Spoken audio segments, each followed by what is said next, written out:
अस्सलाम वालेकुम दोस्तों, welcome to my channel the उम्मा आई भगवा लव ट्रैप। आजकल ये टॉपिक खूब चल रहा है। क्या ये सच में एग्जिस्ट करती है या सिर्फ एक कॉन्स्पिरेसी थ्योरी है, एक मनगढ़ंत कहानी है? आइए समझते हैं। ये डॉक्यूमेंट्स जो आप देख रहे हैं, इसमें आरएसएस की तरफ से युवा हिंदुओं के लिए मैसेज दिया गया है। इसमें यह बताया गया है कि किस तरह हिंदू युवा मुस्लिम्स की बेटियों और बहनों को टारगेट बनाए, किस तरह पहले उनसे सोशल मीडिया में फ्रेंडशिप करें, फिर उनके और उनके रिलीजन की तारीफ करें, मुस्लिम बनने का ढोंग करें, फिर ट्रिपल तलाक, बुर्का और हिजाब जैसे बातों पर बार बार इस तरीके से तंज करें कि मुस्लिम लड़कियों को इस्लाम से दूरी महसूस होने लगे। फिर अपने धर्म की कुछ अच्छी बातें गिनवा कर उन्हें अपने जाल में फंसाएं और फिर उनके साथ शारीरिक संबंध बनाकर उन्हें शादी कर अपने धर्म में कन्वर्ट होने के लिए ब्लैकमेल करें।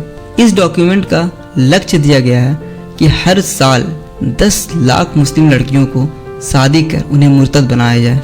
अब कुछ लोग ये भी कहेंगे कि ये डॉक्यूमेंट्स फर्जी है। अगर ये मैं मान भी लूँ कि डॉक्यूमेंट फर्जी है, फिर भी भगवा लव ट्राइब की हकीकत वाजे है। इस वीडियो को देखिए। गलती से किसी गुप्त मीटिंग का क्लिप वायरल हो गया है। अगर हमने मुसलमानों को कमजोर करना है तो सबसे पहले हमें उनकी लड़कियों पे टारगेट करना होगा। जहाँ हम उनकी लड़कियों पे टारगेट करेंगे, अपने आप ही साले कमजोर हो जाएंगे। भाइयों, मैं आपको यकीन दिलाऊंगा, जो मेरे साले हैं 5 जिम है, कम से कम 10 लाख रुपए महीने कमाते हैं। महेंद्र भाई जानते हैं, ठीक है। एक जिम मेरे घर के सामने ही है जो कि अच्छी खासी चलती है, लेकिन फिर भी वो क्यों कमजोर है? क्योंकि उनकी नब्ज ही मेरे हाथ में है। जड़ में जाओ, कहने का मतलब ही है भाई का। कुछ मत करो, हमारी मुसलमानों से लड़ाई है नहीं, हमें तो उनकी लड़कियों से प्यार है। खत्म। किस चीज की? हम तो उसकी लड़कियों से प्यार करेंगे ना। क्यों? अपने आप ही कमजोर होते चले जाएंगे। चलो भाइयों, बस इतना ही कहना चाहूंगा। जय श्री राम। अगर आपको अभी भी ये मुद्दा उतना सीरियस नहीं लग रहा और इसकी सोसाइटी में होने पर अंदेशा हो, तो ऐसे सैकड़ों क्लिप मेरे पास मौजूद हैं। आप उनमें से कुछ देखिए। जो भी हिंदू समाज का व्यक्ति, हिंदू धर्म का व्यक्ति, चाहे वो ब्राह्मण हो, चाहे क्षत्रिय हो, चाहे वैश्य हो, चाहे वह शूद्र हो, वह किसी भी मुस्लिम युवती के साथ शादी करेगा तो अखिल भारत हिंदू युवा मोर्चा के किसी भी जिला कार्यालय पर जाकर के 2.5 लाख का चेक और 6 महीने उनके रहने की व्यवस्था, उनके खाने की व्यवस्था और उनके पूरे सुरक्षा की जवाबदारी अखिल भारत हिंदू युवा मोर्चा लेगा। आज ऐसी बड़ी संख्या में मुस्लिम लड़कियां हिंदू लड़कों से प्रेम कर रही है, उनको अपना खतरनाक भविष्य दिख रहा है, इसलिए हिंदू बच्चों के साथ शादी करना चाहती है। तो उनके लिए कुछ ऑफर मैं आज लेकर आया हूं, बता दूं? आपकी अनुमति है? इसमें साथ देंगे? अगर तुम किसी हिंदू बच्चों के साथ विवाह करेगी तो वो बच्चा तुम्हारे साथ अन्याय नहीं करेगा और तुमको क्या क्या फायदे होंगे, वो 10 फायदे मैं आज यहाँ। और हम लोगों ने तय कर रखा है कि अगर वो एक हिंदू बालिका को ले जाएंगे तो कम से कम 100 मुस्लिम बालिकाओं को हिंदू। आपको अब तो दिख रहा होगा और समझ आ रहा होगा किस तरह की साजिशें हो रही हैं। सज्जाद नुमानी, जो all India Muslim personal law board के मेंबर हैं, उन्होंने भी इस मुद्दे पे कुछ शॉकिंग फैक्ट्स का खुलासा किया है। ये वीडियो देखिए। 8 लाख मुसलमानों की लड़कियां मुर्तद होकर हिंदुओं के साथ जा चुकी हैं। आरएसएस ने एक बहुत बड़ी टीम तैयार की है जो अपने हिंदू नौजवानों को 3 या 6 महीने की ट्रेनिंग देते हैं। उर्दू ज़बान बेहतरीन लखनवी ज़बान सिखाते हैं। तशरीफ़ रखिए, कैसे मिजाज हैं, क्या हाल है, खैरियत है, आपकी दुआएं हैं, ये अल्फाज सिखाते हैं। और अल्हम्दुलिल्लाह, इंशाअल्लाह, माशाअल्लाह, इन्ना लिल्लाह, ये सब सिखाते हैं। और अपने नौजवान लड़कों को ये सिखाकर कहते हैं अब तो मुस्लिम लड़कियों को फंसाओ। और ये भी कहते हैं कि एक लड़का अगर किसी मुस्लिम लड़की को उसने मुर्तद कर लिया तो 2.5 लाख का चेक तो उसी वक्त मिलेगा, ज़ाती मकान उसके नाम का हम देंगे और जॉब देंगे। 3 चीज़ें देंगे। बेरोजगारी। पहले उन्होंने लव जिहाद नाम का एक मनगढ़ंत कहानी बनाई, जबकि इस्लाम में लव जिहाद नाम का कोई जिहाद है ही नहीं। जब ये लोग इसे साबित करने में फेल हो गए, फिर इन्होंने घर वापसी नाम से अभियान चलाया। पर मुसलमानों का ईमान आज भी इतना कमजोर नहीं कि चंद पैसों के लिए अपना ईमान बेच दे।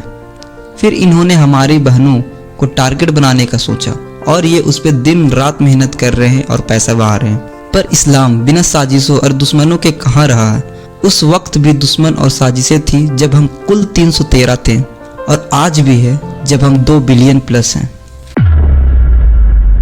ऐसा नहीं है कि मुस्लिम लड़कियां हराम हलाल में फ़र्क नहीं जानती या उन्हें दीनी इल्म नहीं। अल्लाह का फजल है हम पे कि हमारी मुस्लिम बहनें दूसरे मजहब की लड़कियों से ज़्यादा जहनी और मैच्योर होती हैं। कुछ 5-10% की वजह से हम सबको गलत नहीं बोल सकते। आज हम लोगों को दिख रहा कि कितने ज़्यादा केसेस भगवा लव ट्रैप के निकल कर सामने आ रहे हैं और उनका अंजाम कितना दर्दनाक हो रहा वो भी हम देख रहे हैं। आप सोशल मीडिया के किसी भी प्लेटफॉर्म पर सर्च करो भगवा लव ट्रैप, आपको अनगिनत केसेस देखने को मिल जाएंगे जो रोज कहीं ना कहीं से निकल कर सामने आ रहे हैं। पर कैसे कर पा रहे हैं ये दरिंदे ये सब कुछ? कैसे ये मुसलमान बच्चियों का ईमान छीन पा रहे हैं? ये ज्यादातर अनमैच्योर लड़कियों की तलाश में रहते हैं और मैक्सिमम केसेस भी 18 से 20 साल की लड़कियों के हैं, क्योंकि ये उम्र में इमोशनल और सेक्सुअल हार्मोन्स काफी ज्यादा होते हैं बॉडी में और मैच्योरिटी ना के बराबर होती है। पहले ये उनसे प्यार से मीठी मीठी बात करते हैं, उनकी तारीफ करते हैं, फिर उनके साथ गलत हरकत करते हैं और फिर उन्हें ब्लैकमेल करते हैं। और ज़्यादातर केसेस में या तो लड़की के वालिद फौत हुए होते हैं या उनके घर में कोई निगहबान नहीं होता। यहाँ पे कौम के बड़ों का फर्ज है कि यतीम बच्चियों की निगहबानी करें। मैक्सिमम केसेस आप उठाकर देख लीजिए, ये 3 जगहों में ही टारगेट बना रहे हैं मुस्लिम लड़कियों को: स्कूल्स, कॉलेजेस, यूनिवर्सिटीज़ में, social media sites Facebook, Insta, WhatsApp पे, या फिर ऑफिस में जहां मुस्लिम लड़कियां काम करती हैं। इसमें सिर्फ एक लड़की या एक फैमिली की गलती नहीं होती। एक मुस्लिम लड़की के मुर्तद होने में आसपास जितने भी बड़े छोटे हैं, कहीं ना कहीं थोड़ी ना थोड़ी सबकी गलती होती है। माँ बाप की गलती इस तरह होती है कि ना अपने बच्चियों को इल्म पढ़ाया और ना ही दीन सिखाया। जो लड़की इल्म दीन जानती हो उसका मुर्तद होना और इस तरह से इतनी आसानी से अपना ईमान गंवाना नामुमकिन है। बच्ची क्या कर रही, किससे मिल रही, किस तरह और कब स्कूल कॉलेज जा रही और आ रही, कौन कौन से और किस तरह के उसके दोस्त हैं, इसका तो घर वालों को इल्म ही नहीं रहता। मोबाइल फ़ोन तो बच्ची के हाथ में दे दिया, पर यह नहीं पता कि वो उसका यूज़ कैसे कर रही, कहीं वो किसी दरिंदे के चाल में तो नहीं फंस रही। और सबसे इम्पोर्टेंट, अपनी बच्चों की शादियां वक्त पे नहीं कराना। आज ये को एजुकेशन सिस्टम में कॉलेज और यूनिवर्सिटी का हाल किससे छुपा है? सब जानते हैं कि कॉलेजेस में किस तरह की चीज़ें हो रही और जहनों में क्या भरा जा रहा। ये सब होने देने में हमारे मुआशरे की भी बहुत बड़ी खामी है। मेरे ख्याल में हमारी सोसाइटी की सबसे बड़ी गलती ये है कि हमने निकाह को बहुत खर्चीला और रुतबा शोहरत दिखाने का जरिया बना दिया है। इस्लाम में दहेज लेना या देना जैसी कोई रस्म नहीं है। हमारे यहाँ तो दूल्हा अपनी दुल्हन को हक मेहर देता है। इन सारी चीज़ों की वजह से मुस्लिम लड़कियों की शादी वक्त पे नहीं हो पाती और ये इस तरह की साजिशों में फंसती जा रही हैं। सबसे पहले अपने बहन बेटियों को इल्म दीन पढ़ाएं और आवाम में निकाह आम करें। जो लड़के कॉलेजेस में पढ़ते हैं या गली मोहल्ले में रहकर भी अपने अगल बगल इस तरह की चीजें होते देख चुप रहते हैं, मेरी उनसे गुजारिश है कि ऐसा कोई भी केस देखें तो उस लड़की को पहले समझाएं कि ये गलत है और इसका अंजाम क्या होगा, फिर उसके घर वालों को इसकी जानकारी दें। ऐसे कई बच्चियां इस तरह के जाल से महफूज हो जाएंगी। अगर आप किसी लड़की को बुरखे में किसी गैर कौम के लड़के के साथ देखें तो उसे रोक कर पूछे कि आप इनके साथ क्या कर रही हैं। उनके घर वालों को फ़ोन लगवाएं और सारी बात बताएं। अपने अपने शहरों में नौजवानों की एक संगठन बनाया जाए जो इस तरह की साजिशों से लड़कियों को निकालने में मदद करें। और अगर आपको किसी लड़की पे शक हो कि ये उन लोगों के जाल में फंस चुकी है तो सबसे पहले उसे समझाएं कि इस्लाम में गैर कौम में शादी करना और मुर्तद होने का क्या अजाब है। फिर किसी तरह का कोई एक्शन लें। उसको बताएं कि गैर कौम के लड़के से शादी करने से इस्लाम में निकाह वैलिड नहीं रहता और जिंदगी भर उसको जिना जैसा बड़ा गुनाह होता रहेगा। उसके जो भी बच्चे होंगे वो गैर कौमी होंगे, जिसका गुनाह भी उसके सर होगा। यहाँ तक कि उसे गाय का पेशाब और गोबर खाना पड़ेगा। माँ बाप जैसे अजीम नेमतों से महरूम हो जाएंगी।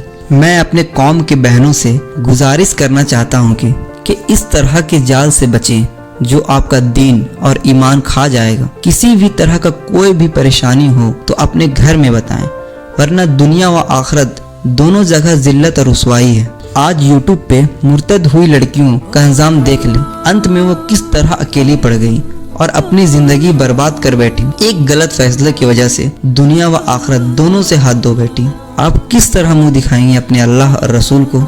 जिस वक्त फिलिस्तीन की बेटियां मस्जिद अल अक्सा की हुर्मत के लिए गोलियां खा रही थी, अपनी जान निसार कर रही थी, उस वक्त हमारे हिंदुस्तान की बहन गैर कौम के लड़कों से दोस्ती, हंसी और ठिठोली कर रही थी। अगर आपको लगता है कि ये वीडियो हमारे कौम के भाइयों, बहनों और बड़ों तक पहुंचना चाहिए तो जरूर शेयर करें और इस तरह के वीडियोस आगे देखने के लिए सब्सक्राइब करें।